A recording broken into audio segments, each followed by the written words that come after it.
ఈ మధ్య బాగా వైరల్ అవుతున్న ఈ చీజ్ కేక్స్ని ఏ విధంగా తయారు చేసుకోవాలని చాలామంది ఆలోచిస్తూ ఉంటారు. దీనికంటూ పెద్ద పెద్ద ఎక్విప్మెంట్స్ అవసరమేమో, చాలా ఎక్కువ అమౌంట్ పెట్టాలేమో, ఇంగ్రీడియంట్స్ కొద్దిగా కాస్ట్లీ ఏమో అని చాలామంది అనుకుంటూ ఉంటారు. మీలో ఎంతమంది అలా అనుకున్నారు? చీజ్ కేక్స్ అనగానే పేరు మట్టుకు సూపర్గా చాలా రిచ్గా అనిపిస్తుంది. అదే కేక్స్ని మనం ఇంట్లోనే ఈజీగా చేయొచ్చు. ఎటువంటి జెలటిన్స్ కూడా వేయక్కర్లేదు. ఈ సీజన్ అయిపోయేలాగా మీ అందరికీ no baked mango cheese cake అనేది నేర్పించడానికి నేను రెడీ అయిపోయాను. Hi friends, welcome to my channel M bakes and vlogs. ఈ చీజ్ కేక్స్ తయారు చేయాలంటే మీ దగ్గర ఇటువంటి టిన్స్ కంపల్సరీగా ఉండాలి అని చాలా వీడియోస్లో మీరు చూసి ఉండొచ్చు. నేనైతే ఈరోజు మీ దగ్గర ఎటువంటి టిన్స్ లేకపోయినా నార్మల్గా మన దగ్గర ఉన్న టిన్లో కూడా ఎలా చేయొచ్చో నేర్పిస్తాను. ఒకవేళ మీ దగ్గర ఇలాంటి లూజ్ బాటమ్ టిన్ ఉన్నదనుకోండి, దాంట్లో కూడా మీరు తయారు చేసుకోవచ్చు. ఈ టిన్స్ ఏంటంటే స్పెషల్గా చీజ్ కేక్స్ కోసమే తయారు చేస్తారు. ఎందుకంటే ఈజీగా మనకి ఆ కేక్ అనేది బయటికి రావడానికి బాగా హెల్ప్ అవుతుంది. మనం నార్మల్గా కేక్స్ బేక్ చేసే టిన్లో ఎలా చేయాలో ఇక్కడ చూడండి. మన దగ్గర ఇటువంటి క్లింగ్ ర్యాప్స్ అని చెప్పుంటాయి కదా, వాటితో మీరు ఒక స్టాండ్ లాగా చేసుకోవాలన్నమాట. ఈ విధంగా మీరు ఎన్ని లేయర్స్ అయినా సరే మీ బోటంకి టచ్ అయినట్టుగా సైడ్స్ని పట్టుకొని పైకి ఈజీగా తీసినట్టుగా మీరు సెట్ చేసుకోండి. నేను ఇక్కడ చూపిస్తున్నాను, అదే విధంగా చేయండి. ఇలా ఒక సైడ్ చేశాను, మరలా సెకండ్ సైడ్ కూడా వేస్తున్నాను. ఎందుకంటే మనం తీసేటప్పుడు ఈజీగా పైకి వచ్చేస్తుంది అనమాట. ఇక్కడ మీరు ఒకటి గమనించారా? మనం ఇంట్లో ఉన్న వాటితోనే ఏ విధంగా మనం ఏదైనా చేయొచ్చండి. ప్రతి వాటికి అన్నీ కొనేవలసిన అవసరం అయితే ఉండదనమాట. మన బేకింగ్ టిన్ అయితే రెడీ అయిపోయింది. దీన్ని పక్కన పెట్టేసుకోండి. ఇప్పుడు నెక్స్ట్ ప్రాసెస్లోకి వెళ్ళిపోదాం. చీజ్ కేక్స్ తయారు చేయడానికి మెయిన్గా మీకు కిందన బోటంలో మనం వేయడానికి బిస్కెట్స్ ఉండాలి. పిల్లలు తినగా చిన్న చిన్న ముక్కలు అయిపోయి చాలా బిస్కెట్స్ మీ ఇంట్లో స్టోర్ అయి ఉంటాయి. అవన్నీ తీసుకొచ్చేయండి. ఒక్కవేళ క్రీమ్ బిస్కెట్లు ఉన్నాయనుకోండి, అవి వద్దు, బాగా స్వీట్ వచ్చేస్తాయి. అందుకే మేరీ బిస్కెట్స్ లేకపోతే digestive biscuits, crack Jack biscuits ఇలాంటివి తీసుకోండి. తీసుకొని మిక్సీలో వేసుకొని బాగా గ్రైండ్ చేసేయండి పొడిలాగా. ఈ విధంగా ఫైన్ పౌడర్ లాగా చేసేయండి. అక్కడ చూస్తున్నారా, 2 బిస్కెట్స్ ఎక్కడ నలగకుండా అలాగే వచ్చేసాయి బయటికి. వాటిని నేను చేత్తో బాగా నలిపేసానులేండి. మీరు కూడా ఏదైనా అలా ఉండిపోతే అలా ఫైన్గా పౌడర్ లాగా చేసేయండి. ఒకవేళ మిక్సీ లేదనుకోండి, నార్మల్గా దంచుకునేది ఉంటుంది కదా, దాంట్లో కూడా దంచుకొని మీరు పౌడర్ లాగా చేసేసుకోవచ్చు. ఇప్పుడు దీన్ని బైండింగ్గా రావాలన్నమాట మనకి. అందుకు బటర్ని కానీ నెయ్యిని కానీ ఏదైనా తీసుకొని కొద్దిగా వేడి చేయండి. వేడి చేసి దానిని ఇలా బిస్కెట్స్లో వేసి బాగా కలపండి. ఇక్కడ నేను తీసుకున్న బటర్ అయితే బయటదే. ఒకవేళ మీ ఇంట్లో బటర్ ఉందనుకోండి, అదైనా సరే మీరు వేయచ్చు, ఏమీ ప్రాబ్లం ఉండదు. నెయ్యి అయినా సరే యూజ్ చేయొచ్చు. ఇప్పుడు చేత్తో మనం ఇలా నలుపుతుంటే బైండింగ్గా రావాలి. అంటే ఇలా పట్టుకున్నారనుకోండి, ఒక ముద్దలాగా మన చేతిలో ఉండాలన్నమాట, కిందకి జారిపోకూడదు. ఆ కన్సిస్టెన్సీ వచ్చేదాకా కలపండి. ఇక్కడ నేను చూపిస్తున్నాను కదా, ఈ విధంగా అవ్వాలి. ఇలా అయిందనుకోండి, అయిపోయినట్టే. ఇప్పుడు ఆల్రెడీ మనం ప్రిపేర్ చేసుకున్న టిన్ ఉంది కదా, దాంట్లో ఈ బిస్కెట్స్ యొక్క మొత్తం మిక్చర్ అంతా వేసేయండి. ఈ విధంగా వేసేసి గట్టిగా దాన్ని ప్రెస్ చేయండి. మీరు స్పూన్తో చేయొచ్చు, చేత్తో చేయొచ్చు, దేంతో చేసినా సరే మొత్తం అంతా బాగా ప్రెస్ అయిపోవాలి. చూస్తున్నారా, నేనైతే ఇలా స్పూన్తో నొక్కుతున్నాను. ఇలా సైడ్ నుంచి మీరు ఈ విధంగా నొక్కితే చాలన్నమాట. అది మొత్తం అంతా టైట్ అయినట్టుగా అయిపోతుంది. దీనిని మీరు కొద్దిగా గట్టిగా ప్రెస్ చేయాలి. ఎందుకు నేను ఎన్నిసార్లు చెప్తున్నానంటే, మనం వేసిన చీజ్ కేక్ అనేది బాగా సెట్ అయిన తర్వాత మనం కట్ చేసినప్పుడు ఇది సపోర్ట్ కరెక్ట్గా ఉండాలన్నమాట. ఇక్కడ మీరు వేసిన సపోర్ట్ కరెక్ట్గా లేకపోతే చీజ్ కేక్ అన్నది బాగా మనకి చేతికి రాదు. అదొక్కటి గుర్తుపెట్టుకోండి. ఇల్లు కట్టినప్పుడు పునాది ఎంత ముఖ్యమో చీజ్ కేక్స్కి ఈ బిస్కెట్ లేయర్ అనేది అంత ఇంపార్టెంట్. దీనిని ఇప్పుడు ఫ్రిడ్జ్లో ఒక 15 నుంచి 20 నిమిషాల పాటు పెట్టేయండి. డీప్ ఫ్రిడ్జ్లో కాదండి, కింద ఫ్రిడ్జ్లో, నార్మల్ ఫ్రిడ్జ్లోనే పెట్టేయండి. బాగా సెట్ అయిపోతుంది అనమాట. నేను 20 నిమిషాల తర్వాత తీసి చూశాను. చూడండి ఎంత బాగా సెట్ అయిపోయిందో. ఇప్పుడు నెక్స్ట్ ప్రాసెస్లోకి వెళ్ళిపోదాం. ఇప్పుడు మీరు నాన్ డైరీ విప్పింగ్ క్రీమ్ని 1/2 కప్పు తీసుకోండి. తీసుకొని బాగా బీట్ చేయండి. ఇందులో ఎటువంటి షుగర్లు కానీ ఏమి వేయక్కర్లేదు. మీరు ఎప్పుడు కేక్కి మనం క్రీమ్ ఎలా అప్లై చేసినప్పుడు బీట్ చేస్తామో అలాగే బీట్ చేసేయండి. వన్స్ ఈ విధంగా తయారైన తర్వాత ఈ క్రీమ్ని కూడా పక్కన పెట్టుకోండి. ఇప్పుడు మనం థర్డ్ స్టెప్లోకి వెళ్ళిపోదాం. చీజ్ కేక్స్ అనగానే మెయిన్ ఇంగ్రీడియంట్ ఏం కావాలి? Cheese cream. నేను యూజ్ చేస్తున్న కంపెనీ అయితే ఇది. నాకు ఇది దొరుకుతుంది కాబట్టి మీకు మీ ఏరియాలో ఏది దొరికితే అది యూజ్ చేసుకోవచ్చు. బ్రిటానియాలో కూడా మీకు దొరుకుతుంది. ఇక్కడ నేను కొలత ఎంత తీసుకోవాలో ఎగ్జాక్ట్గా చెప్తానండి. సేమ్ అలాగే తీసుకోండి. మీరు చీజ్ క్రీమ్ అనేది పర్ఫెక్ట్గా తీసుకుంటేనే మన కేక్స్ అనేవి చాలా ఫ్లేవర్ బాగుంటుందన్నమాట. ఇప్పుడు మనం ఏం చేయాలంటే చీజ్ క్రీమ్ అన్నది కొద్దిగా పుల్లగా ఉంటుంది.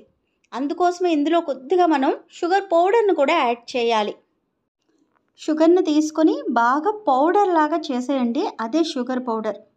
ఈ రెండింటిని బాగా కలిసినట్టుగా బీటర్ సహాయంతో బీట్ చేయండి. చాలా త్వరగా మిక్స్ అయిపోతుంది. ఇప్పుడు మనం ఆల్రెడీ కలిపి పక్కన పెట్టుకున్నాం కదా క్రీమ్ని, దాంట్లో ఈ చీజ్ క్రీమ్ని వేసేయండి. ఇలా మొత్తం అంతా వేసి ఒక్కసారి మరలా బీట్ చేసేయండి. ఇప్పుడు రెండు బాగా కలిసి మనకు ఒక బ్యాటర్ లాగా రెడీ అవుతుందన్నమాట. ఎన్ని స్టెప్పులు ఉన్నాయి ఏంటి అని కంగారు పడద్దు. ముందే ప్రిపేర్డ్గా అన్నీ పక్కన పెట్టుకుంటే చాలా ఈజీగా అయిపోతుంది అనమాట. చేస్తుంది మ్యాంగో ఫ్లేవర్ కాబట్టి నేను ఇలా మ్యాంగోని తీసుకున్నాను. ఇప్పుడు సీజన్ అయిపోతుంది కాబట్టి మీకు ఏ రకమైన మామిడి పండు దొరికితే అది తీసుకొని బాగా గుజ్జులాగా చేసేసి ఇందులో వేసి ఒక్కసారి మిక్స్ చేసేయండి. బీటర్తో చెయ్యకపోయినా పర్లేదు, ఇలా స్పాచులాతో చేసేయండి, సరిపోతుంది. అంతా మిక్స్ అవడమే కావాలన్నమాట. ఇప్పుడు మనం సెట్ అవ్వడానికి ఫ్రిడ్జ్లో పెట్టాం కదా ఈ టిన్నుని, దాన్ని బయటికి తీసుకోండి. దాంట్లో ఈ కలిపిన బ్యాటర్ మొత్తం వేసేయండి. ఇక్కడ నేను తీసుకుంది అయితే 6 ఇంచు, మీరు 7 ఇంచ్ టిన్ అయినా సరే తీసుకోవచ్చు. మొత్తం బ్యాటర్ అంతా పై దాకా వేసేసుకోవచ్చు, ఏమి ప్రాబ్లం ఉండదు. ఎందుకంటే దీన్ని మనం ఏం బేక్ చేయట్లేదు, దీన్ని ఓన్లీ మనం డీప్ ఫ్రిడ్జ్లో పెడతామన్నమాట. అందుకే ఏమీ పైకి పొంగిపోదు కాబట్టి మీరు ఫుల్గా వేసేసినా ఏమీ ప్రాబ్లం ఉండదు. ఇలా వేసిన తర్వాత ఒక్కసారి ట్యాప్ ఇచ్చేయండి. ఏదైనా ఎయిర్ బబుల్స్ ఉంటే పోతుందన్నమాట.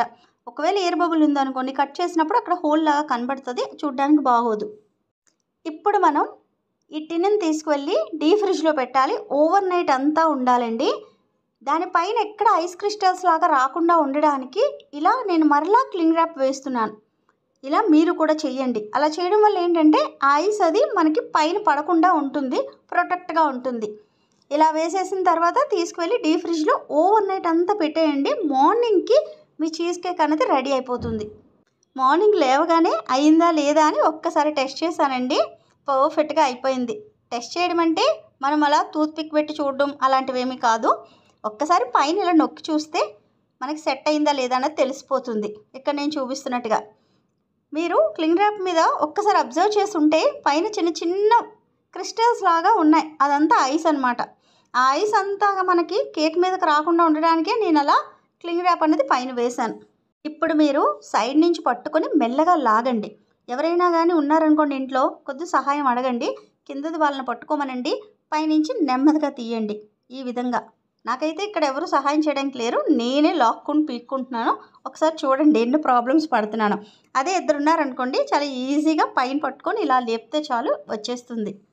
ఎక్కడ బ్రేక్ అవ్వకుండా చాలా పర్ఫెక్ట్గా నా చేతిలోకి వచ్చేసింది. ఇప్పుడు ఆ చుట్టూ ఉన్న పేపర్ అంతా ఈ విధంగా రిమూవ్ చేసేయండి. చూస్తున్నారా, ఎక్కడ మన మౌల్డ్స్ యూజ్ చేయకపోయినా మన చేతిలో మంచిగా చీజ్ కేక్ అనేది రెడీ అయిపోయింది. ఎంత క్రీమీగా ఉందో చూడండి. సైడ్స్ని చాలా అంటే చాలా టేస్టీగా ఉంటుంది. ఆ సైడ్స్ని అలా బ్రేక్ అయింది కదా, ఏం ప్రాబ్లం లేదు. మీరు ఒక్కసారి చేత్తో ఇలా అన్నారనుకోండి, మొత్తం అంతా సెట్ అయిపోతుంది అనమాట. ఇప్పుడు మీరు తినాలి అనుకుంటే ఇప్పుడే కట్ చేసుకొని అలా తినేయచ్చు, లేదు అంటే డెకరేట్ చేసి తినవచ్చు. అంటే మరలా మ్యాంగో పీసెస్ అవి కట్ చేసుకొని పైన డెకరేట్ చేయొచ్చు, లేదు అంటే క్రీమ్ని బీట్ చేసి పైన ఐసింగ్ లాగా ఇచ్చి అలా కూడా చేయొచ్చు. ఇక్కడ డెకరేషన్ అంతా అప్ టు యూ, మీకు ఎలా నచ్చితే అలా చేయొచ్చు. నేను ఒక మ్యాంగోని తీసుకొని బాగా ప్యూరీ లాగా చేసి అందులో కొద్దిగా హనీ వేశాను. హనీ ఎందుకు వేశానంటే కొద్దిగా షైనింగ్గా కనబడడానికి అనమాట. చూస్తుంటే చాలా బాగుంది కదా, మంచి కలర్ ఉంది మ్యాంగో, అందుకని చెప్పి ఈ విధంగా చేశాను. ఇప్పుడు దీని మీద మ్యాంగోని కట్ చేసుకొని పైన మనం పెట్టుకోవచ్చు. ఇలా చిన్న చిన్న ముక్కల్లాగా మామిడి పండును కట్ చేసుకొని పైన డెకరేషన్ లాగా చేసుకోండి. మీకు ఎలా నచ్చితే ఆ విధంగా డెకరేషన్ అనేది చేసుకోవచ్చు. అంతేనండి, చాలా యమ్మీగా ఉన్న చీజ్ కేక్ అనేది రెడీ అయిపోతుంది. పైన ఒక్క పీసే, అంటే ఒక చిన్న పీసే మీరు 200 నుంచి 250 దాకా కొంటూ ఉంటారు. అదే మనీకి ఇంకొంత యాడ్ చేయండి, ఒక 300 to 350 యాడ్ చేస్తే మీ ఫ్యామిలీ మొత్తం కూర్చొని ఇంట్లో తినొచ్చు. ఎంత బాగుంటుందో తెలుసా టేస్ట్. ఒక్కసారి ట్రై చేయండి. ట్రై చేసిన తర్వాత ఎలా వచ్చిందో కూడా నాకు చెప్పండి. చీజ్ కేక్స్ని ఏ విధంగా స్టోర్ చేయొచ్చు అని అడుగుతారు కదా. దీన్ని ఎప్పుడైనా సరే డీప్ ఫ్రిడ్జ్లోనే పెట్టాలి, ఫ్రిడ్జ్లో కాదు. మీరు తినేటప్పుడు ముందుగానే బయటికి తీసేసుకొని అప్పుడు తినండి. ఎన్ని రోజులు నిలువ ఉంటుందని అడుగుతారు. ఎప్పుడైనా డైరీ ప్రొడక్ట్స్ ఎక్కువ రోజులు నిలువ ఉండవండి, 2 రోజులు, అంతకన్నా మహా అయితే మరుసటి రోజు అంటే 3వ రోజు దాకా ఉండొచ్చు. కానీ 2 రోజుల్లోనే తినేయడానికి ట్రై చేయండి. మీకు ఎప్పుడు కావాలంటే అప్పుడు ముందుగానే ఇవన్నీ చేసుకొని ఒక్క నైట్ మనం బేకేం చెయ్యక్కర్లేదు కదా, డీప్ ఫ్రిడ్జ్లో పెట్టుకుంటే మరుసటి రోజు తినేయచ్చు. ఆ విధంగా ఫ్రెష్గా తినడానికి ట్రై చేయండి. చాలా యమ్మీగా ఉంటుంది. ట్రై చేయడం మటుకు అసలు మర్చిపోకండి. ట్రై చేసిన తర్వాత ఎలా వచ్చిందా టేస్ట్ అన్నది కూడా నాకు చెప్పండి. అన్నట్టు అడగడం మర్చిపోయాను, మీలో ఎంతమందికి చీజ్ కేక్స్ అంటే ఇష్టం? ఎందుకంటే ఈ మధ్యకాలంలో చాలామందికి చీజ్ కేక్స్ అంటే ప్రాణం అయిపోయింది. మామూలు కేక్స్ కన్నా ఇవే ఎక్కువ తింటున్నారు. అందుకే అడుగుతున్నాను. ఇష్టమైన వాళ్ళు ఎవరైనా ఉంటే మటుకు ఒక లైక్ చేసి తెలియజెప్పండి. నాకు నెక్స్ట్ ఏమన్నా చీజ్ కేక్స్ మీద చేయడానికి నాకు ఇంట్రెస్ట్ కూడా వస్తుంది కదా. ఓహో, ఎంతమందికి చీజ్ కేక్స్ అంటే ఇష్టం, సరే ఈసారి చీజ్ కేక్స్ మీద చాలా వీడియోస్ చేయొచ్చు అని చెప్పి నాకు కూడా ఒక చిన్న హోప్ వస్తుంది. మీలో చాలామంది నాకు ఇన్స్టాగ్రామ్లో మెసేజ్ చేస్తారు కదా, మేము చాలా వీడియోస్ చూసి చేసామండి, ఎప్పుడు సమంగా వచ్చేవి కాదు, మీ ఛానల్ చూసిన తర్వాత చాలా చక్కగా వస్తున్నాయి, ఫెయిల్యూరే అవ్వలేదు అని చెప్పి. నేను అప్పుడు చాలా హ్యాపీ అవుతానండి. నేను చెప్పేదల్లా ఒక్కటే, ఫుడ్ వేస్ట్ చేయకూడదు. అందుకే మీకు ఎప్పుడైనా సరే పర్ఫెక్ట్గా ఉన్న మెజర్మెంట్స్ ఇస్తాను. ఏ టిన్లో వేసుకోవాలో కూడా చెప్తాను. ఎందుకంటే మనం పర్ఫెక్ట్గా మెజర్మెంట్స్ ఇచ్చిన తర్వాత ఏ టిన్లో పెడితే ఆ టిన్లో వేసేస్తే కేక్స్ రావు. అందుకే మీకు ఎగ్జాక్ట్గా బేకింగ్ అంటే ఏంటి అన్నది మీకు చూపించాలనే ఈ ఛానల్ స్టార్ట్ చేశాను. మీ అందరూ కూడా పర్ఫెక్ట్గా చేస్తున్నారు. నేనైతే ఈ ఛానల్ పెట్టినందుకు చాలా హ్యాపీ అవుతున్నాను. మన ఛానల్లో ఇంకా మీకు ఏ వీడియోస్ కావాలో కింద కామెంట్ చేసి అడగండి. చాలావి నన్ను అడిగారు, నేను ప్రతి ఒక్కటి చేయడానికి ట్రై చేస్తాను. ఇంకా ఉంటానండి మరి. ప్రేమతో మీ శ్యామల.